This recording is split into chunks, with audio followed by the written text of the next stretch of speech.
Welcome back to my channel. അപ്പോൾ ഞാൻ ഇന്ന് വന്നിരിക്കുന്നത് നമ്മുടെ കോസ്മെറ്റിക് ഫീൽഡിൽ ഇപ്പോൾ വളരെ ട്രെൻഡിങ് ആയിട്ടുള്ളതും വളരെ പവർഫുൾ ആയിട്ടുള്ള ഒരു ഫേഷ്യലാണ് ഹൈഡ്രാ ഫേഷ്യൽ എന്ന് പറയുന്നത്.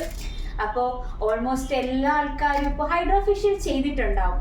അപ്പോൾ ഇതിൻ്റെ ബെനിഫിറ്റ്സ് എന്താണെന്നതിനെ പറ്റി കൂടുതലായിട്ട് നമുക്കൊന്ന് അറിഞ്ഞാലോ. അപ്പോൾ ഹൈഡ്രാ ഫേഷ്യൽ എന്ന് പറയുന്നത് നമ്മുടെ കോസ്മെറ്റിക് ഫീൽഡിൽ വളരെ അധികം പവർഫുൾ ആയിട്ടുള്ള ഒരു ട്രീറ്റ്മെന്റ് ആണെന്ന് നമുക്ക് പറയാം. കാരണം മറ്റ് ഫേഷ്യലിനെ വെച്ച് നോക്കുമ്പോൾ നമ്മുടെ ഈ ഹൈഡ്രാ ഫേഷ്യൽ നമ്മുടെ സ്കിന്നിന്റെ ഡീപ്പ് ലെയറിലേക്ക് ചെന്ന് വളരെയധികം സ്കിന്നിനെ നല്ലൊരു ഈവൻ ടോൺ ആക്കി നല്ല ഹൈഡ്രേറ്റ് ആക്കാനായിട്ട് നമ്മുടെ ഈ ഹൈഡ്രാ ഫേഷ്യൽ സഹായിക്കുന്നുണ്ട്. ഇതിന്റെ ഏറ്റവും വലിയ ബെനിഫിറ്റ് എന്ന് പറയുന്നത് നമ്മുടെ സ്കിന്നിനെ വളരെയധികം ഹൈഡ്രേറ്റ് ആക്കാനായിട്ട് ഇത് ഹെൽപ്പ് ചെയ്യും. ഈ ഹൈഡ്രാ ഫേഷ്യൽ ചെയ്യുമ്പോഴത്തേക്ക് നമ്മുടെ വളരെ മൈന്യൂട്ട് ആയിട്ടുള്ള ഫേഷ്യൽ പോഴ്സ് വരെ ഓപ്പൺ ആയി നമ്മുടെ ഇന്നർ സെല്ലിലേക്ക് ഈ ഒരു സൊല്യൂഷൻസ് ഒക്കെ ഇന്നർ സെല്ലിലേക്ക് ചെന്ന് നമ്മുടെ ഇമ്പ്യൂരിറ്റീസ് ആയാലും ഒക്കെ കളഞ്ഞ് വളരെ സ്കിന്നിന് വളരെ ഹെൽത്തി ആയിട്ട് നല്ലൊരു ഗ്ലോ നൽകാനായിട്ട് ഈ ഹൈഡ്രാ ഫേഷ്യൽ നമുക്ക് ഹെൽപ്പ് ചെയ്യും. ഇതിന് മെയിനായിട്ട് 7 മെഷീൻസ് ആണ് ഇതിൽ വരുന്നത്. നമ്മുടെ ഡെർമ ബ്രഷൻ വരുന്നുണ്ട്, പിന്നെ ഒരു അൾട്രാസോണിക് മെഷീനും അൾട്രാസോണിക് സ്ക്രബ്ബറും വരുന്നുണ്ട്, പിന്നെ ഒരു RF മെഷീൻ വരുന്നുണ്ട്, ഒരു കോൾഡ് ഹാമർ, പിന്നെ ഒരു സ്പ്രേ ഗൺ, പിന്നെ ഒരു LED മാസ്ക്. അങ്ങനെ 7 സ്റ്റെപ്പ് ആയിട്ടാണ് ഈ ഹൈഡ്രാ ഫേഷ്യൽ വന്നിരിക്കുന്നത്. കൂടാതെ 3 സൊല്യൂഷൻസ് വരുന്നുണ്ട്. സൊല്യൂഷൻ A നമ്മുടെ ഫേസിനെ നന്നായിട്ട് ക്ലെൻസ് ചെയ്യുന്ന സൊല്യൂഷൻ ആണ്. സൊല്യൂഷൻ B നമ്മുടെ സ്കിന്നിൽ എക്സ്ഫോളിയേറ്റ് ചെയ്യാനായിട്ട് ഹെൽപ്പ് ചെയ്യും. സൊല്യൂഷൻ C സ്കിന്നിനെ നല്ല ഹൈഡ്രേറ്റ് ചെയ്യാനായിട്ട് ഹെൽപ്പ് ചെയ്യും. പിന്നെ നമ്മുടെ ഈ ഹൈഡ്രാ ഫേഷ്യലിൽ നമ്മൾ hyaluronic acid, vitamin C, glutathione അങ്ങനെ തുടങ്ങിയ സൊല്യൂഷൻസ് നമ്മൾ യൂസ് ചെയ്യും. ഈ സെറംസ് ഒക്കെ നമ്മുടെ സ്കിന്നിന് വളരെയധികം ഇമ്പോർട്ടൻ്റ് ആയിട്ടുള്ള കാര്യമാണ്. കാരണം ഈ ഹൈലറോണിക് ആസിഡ് എന്ന് പറയുന്നത് ഓൾറെഡി നമ്മുടെ സ്കിന്നിൽ ഉള്ള കാര്യമാണ് ഈ ഹൈലറോണിക് ആസിഡ് എന്ന് പറയുന്നത്. പക്ഷേ നമുക്ക് ഒരു 30 വയസ്സൊക്കെ കഴിഞ്ഞു തുടങ്ങുമ്പോഴത്തേക്ക് ഓരോ ഇയറിലും നമ്മുടെ 10% നമ്മുടെ ശരീരത്തിൽ നിന്നും കുറഞ്ഞുകൊണ്ടിരിക്കും. അപ്പോൾ അതുകൊണ്ടാണ് നമുക്ക് ഈ ഏജിങ്ങിന്റെ സൈൻസ് ആയിട്ടുള്ള ഫൈൻ ലൈൻസും റിങ്കിൾസും ഒക്കെ നമുക്കൊരു 30 വയസ്സ് കഴിയുമ്പോഴത്തേക്ക് വരുന്നത്. അപ്പോൾ ഈ ഹൈലറോണിക് ആസിഡ് നമ്മൾ ഇതിൽ യൂസ് ചെയ്യുന്നത് കൊണ്ട് തന്നെ സ്കിൻ നല്ല പ്ലമ്മിനെസ്സും നല്ല സപ്പിളായിട്ട് നമുക്ക് സ്കിന്നിനെ നമുക്ക് മാറ്റിയെടുക്കാൻ പറ്റും.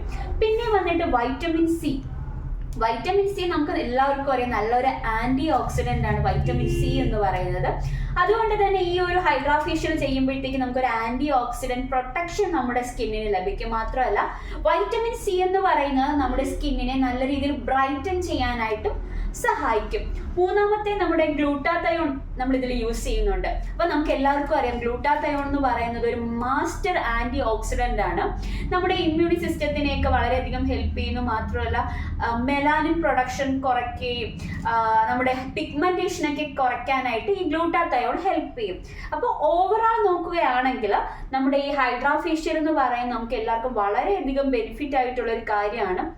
നമുക്ക് എല്ലാ സ്കിൻ ടൈപ്പിനും നമുക്കിത് യൂസ് ചെയ്യാം. പിന്നെ നല്ല ആക്റ്റീവ് ആക്നെയുള്ള ആൾക്കാർക്കും പിന്നെ ഫേസിൽ എന്തെങ്കിലും ഇഞ്ചുറീസ് ഒക്കെ ആയിട്ടുള്ള ആൾക്കാർക്ക് ഇത് ചെയ്യാതിരിക്കുന്നതായിരിക്കും ബെറ്റർ. ബാക്കി എല്ലാ സ്കിൻ ടൈപ്പുകാർക്കും നമുക്ക് ഈ ഹൈഡ്രാ ഫേഷ്യൽ നമുക്ക് പ്രിഫർ ചെയ്യാവുന്നതാണ്.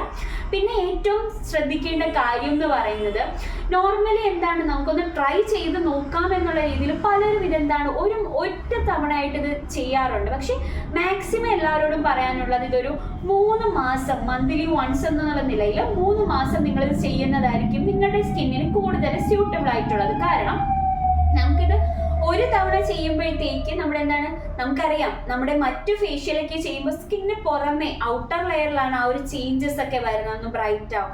നമ്മൾ മസാജസ് ഒക്കെ കൊടുക്കുന്നതാണ് നമ്മുടെ കൈ കൊണ്ട് തന്നെ കൊടുക്കുന്നതുകൊണ്ട് തന്നെ അധികം ഉള്ളിലേക്ക് ആ ഒരു പ്രോഡക്റ്റ് പെനിട്രേറ്റ് ആകത്തില്ല. പക്ഷെ ഇതിലും മെഷീൻസ് യൂസ് ചെയ്യുന്നത് കൊണ്ട് തന്നെ ഔട്ടർ ലെയറിലേക്ക് ഈ ഒരു സെറംസ് ആയാലും പ്രോഡക്ട്സ് ഒക്കെ ജെല്ലൊക്കെ ഉള്ളിലേക്ക് പോകുന്നതുകൊണ്ട് തന്നെ നമ്മുടെ ഇന്നർ ലെയറിൽ തന്നെ നമുക്കറിയാം നമ്മുടെ സ്കിന്നിൽ 3 ലെയേഴ്സ് ഉണ്ട്: എപ്പിഡെർമിസ്, ഡെർമിസ്, ഹൈപ്പോഡെർമിസ്. അതിൽ എപ്പിഡെർമിസ് ആണ് നമ്മുടെ ഈ ഔട്ടർ മോസ്റ്റ് ലെയർ എന്ന് പറയുന്നത്. ഈ എപ്പിഡെർമിസിൽ തന്നെ 5 ലെയേഴ്സ് ആയിട്ട് വരുന്നുണ്ട്.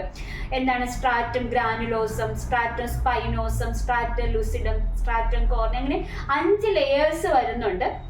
അപ്പൊ ഈ 5 ലെയേഴ്സിനുള്ളിലേക്കും ഈ സെറംസും സൊല്യൂഷൻസ് ഒക്കെ ഉള്ളിലേക്ക് ചെന്ന് നമ്മുടെ ഇന്നർ ലെയറിനെ വരെ എന്ത് ചെയ്യുന്നു, ഇത് നല്ല ഹെൽത്തി ആക്കി വെക്കാനും ഉള്ളിലുള്ള ഡീപ്പായിട്ടുള്ള ഇമ്പ്യൂരിറ്റീസിനൊക്കെ മാറ്റി നല്ല നമ്മൾ ഈവൻ ടോൺ ആക്കി സ്കിന്നിന്റെ ഓൾമോസ്റ്റ് പ്രോബ്ലംസും മാറ്റി നല്ല ഒരു അപ്പിയറൻസിലേക്ക് കൊണ്ടുവരാനായിട്ട് ഈ ഹൈഡ്രാ ഫേഷ്യലിനെ സഹായിക്കും. അപ്പോൾ ഹൈഡ്രാ ഫേഷ്യൽ ചെയ്തിട്ടുള്ള ആൾക്കാർക്കും ഇനി ചെയ്യാൻ ആഗ്രഹിക്കുന്ന ആൾക്കാർക്കും ഈ വീഡിയോ യൂസ്ഫുൾ ആയെന്ന് വിശ്വസിക്കുന്നു. അപ്പോൾ ഇതുപോലെ നിങ്ങൾക്ക് യൂസ്ഫുൾ ആയിട്ടുള്ള മറ്റൊരു വീഡിയോയുമായി എത്തുന്നതായിരിക്കും. Thank you.